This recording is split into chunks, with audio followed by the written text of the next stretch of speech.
What's up, guys? It's me and Mellon. Minutes Mellon.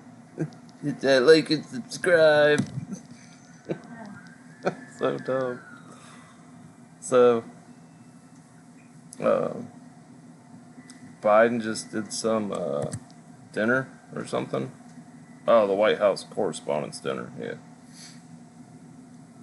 And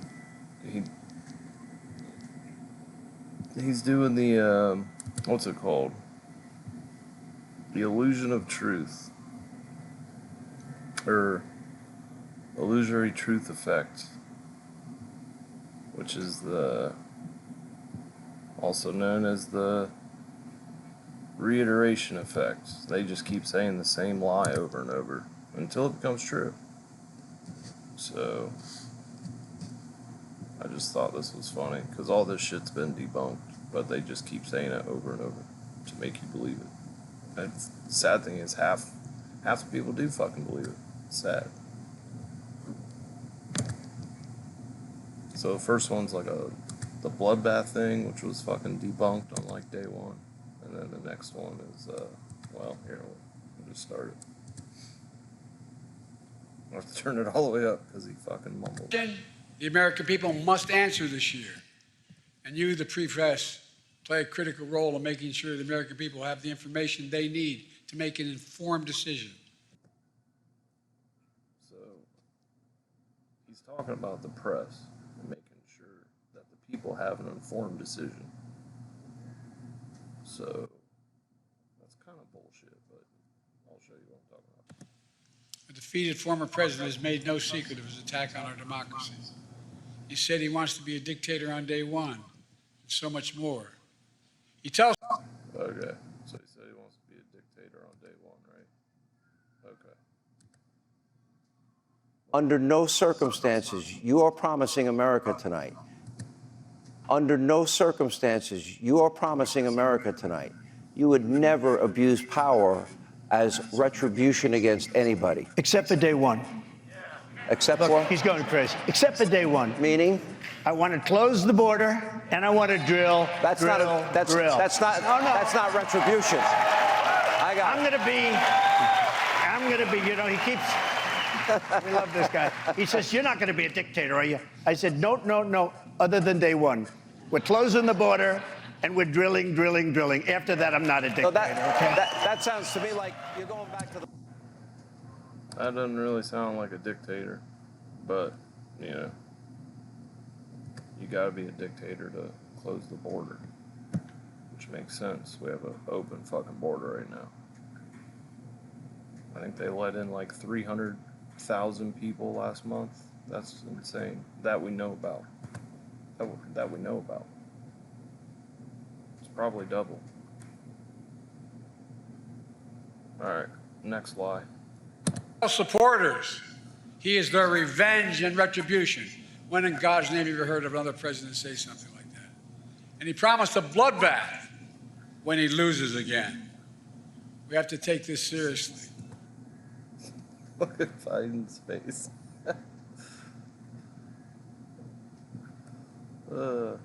So here's the whole bloodbath bullshit again. Really, he was 100%.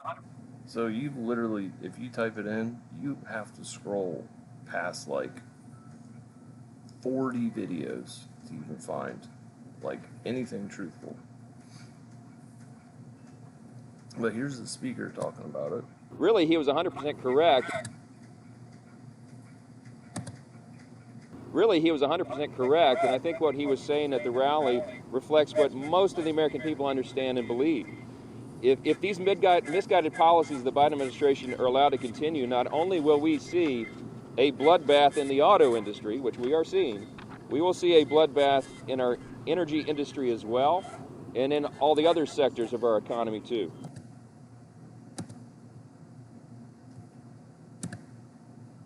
Really, he was 100%. Welcome back. Donald Trump, the presumptive. Donald Trump intensifying. Why? Here's the actual video. If you're listening, President Xi, and you and I are friends, but he understands the way I deal, those big monster car manufacturing plants that you're building in Mexico right now, and you think you're going to get that, you're going to not hire Americans, and you're going to sell the cars to us. No, we're going to put a 100% tariff on every single car that comes across the line, and you're not going to be able to sell those cars. If I get elected, now, if I don't get elected, it's going to be a bloodbath for the whole. That's going to be the least of it. It's going to be a bloodbath for the country. That'll be the least of it. If this election isn't won, I'm not sure that you'll ever have another election in this country. Does that make sense? I don't think you're going to have another election in this country. If we don't win this election, I don't think you're going to have another election, or certainly not an election that's meaningful. And we better get out, or we better. I actually say that the date, remember this, November 5th, I believe it's going to be the most important date in the history of our country. I believe that. So, yeah, he was talking about the auto industry. That China's building plants in Mexico, and they want to sell them really cheap to the States. So he's saying if he doesn't get elected, it's going to be bad economically. It's going to be bloodbath, bloodbath is an actual economic term. Didn't know that. So it's just funny. He just keeps spitting out fucking lies. So let's move on to lie number 3. 8 years ago, you could have written off it as just Trump talk, but no longer. Not after January 6th. I'm sincerely not asking of you to take sides, but asking you to rise up to the seriousness of the moment.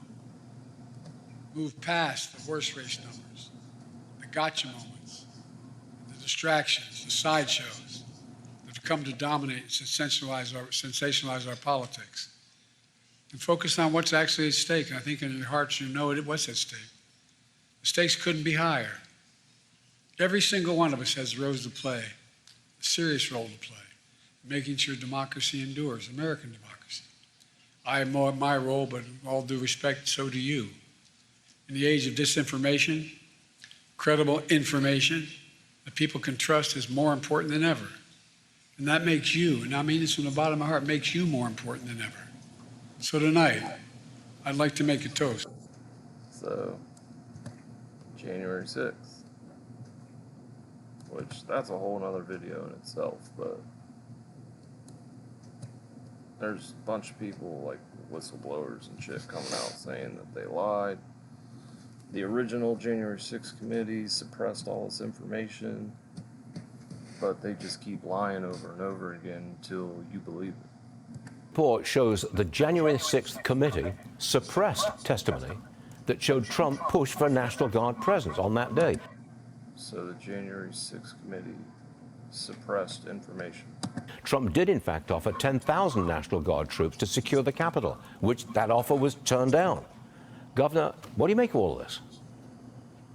Well, it shows what a sham that whole committee was, and Liz Cheney and Adam Kinzinger, the two so-called Republicans who became Nancy Pelosi's pets in all this, after Pelosi refused to allow the Republican appointees to even serve on the committee. The whole thing was a show. They even hired a television producer to make it a show. And anyone who believes there's any credibility to it just hadn't looked at the foundation of it or the findings. And what they did, they carefully edited what would make them look like they had a case against Trump and refused to allow any evidence to the contrary, even though evidence existed. This is just another example. The whole thing is disgraceful, and it absolutely ought to be another reason that people say, we've got to support Donald Trump, because this kind of stuff shouldn't be rewarded. Right now, it has been rewarded, and Liz Cheney should be rewarded with being put into a place of total obscurity for her absolute duplicitous comments and her actions in all of this. Well, you're telling it how you see it, Governor. We appreciate it. But yeah, if you look up all that January 6th shit, it's weird. But I'm not going to get into it on this video. I just thought that was hilarious. 3 blatant lies right off the rip. But yeah. Who knows? He kind of looks like that dude from what's that? That Hannibal Lecter movie, the one that doesn't have a face. Oh, that's funny.